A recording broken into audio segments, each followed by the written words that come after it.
He actually sculpted throughout his mature career. So once he had established himself as an artist, he delved in sculpture, but he didn't do so on a public level, except this one time in 1881 at one of the Impressionist exhibitions. He chose to exhibit The Little Dancer, and it actually caused an incredible sensation, and not all in a positive way. People reacted very critically to the sculpture. They called it a disgrace. They thought it was ugly and somehow contrary to the values of fine art. And whether it's because of that backlash of critical response or simply because his primary attention was turned to painting and sketching and printmaking, we don't know, but he never exhibited a work publicly again, sculptural work.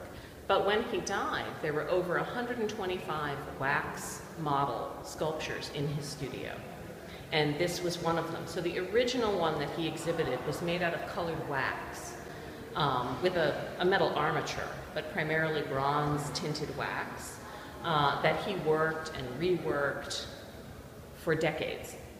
And what was so remarkable about it was that it was a wax of the figure itself, but the tutu was fabric, and the original wax had a linen bodice, a real hair wig, and a satin hair ribbon.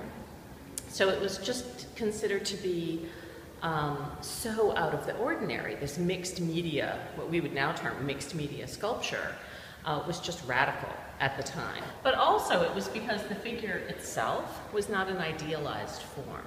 This is a young girl called a ballet rat. So it's one of the young members of the Paris Opera Ballet. And they performed at least 3 performances a week. And this is one of the sort of corps, the ballet corps, worked hard, did not have a glamorous life.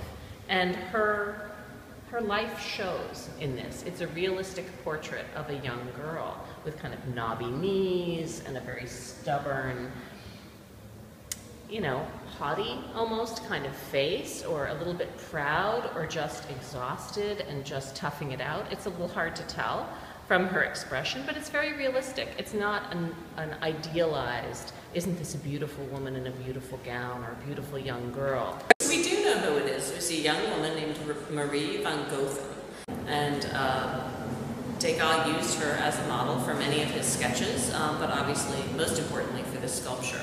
And one of her sisters actually went on to become a prima ballerina at the ballet. So she had a very illustrious career. And for many years, it was thought that she was the model for this. It was a much better story.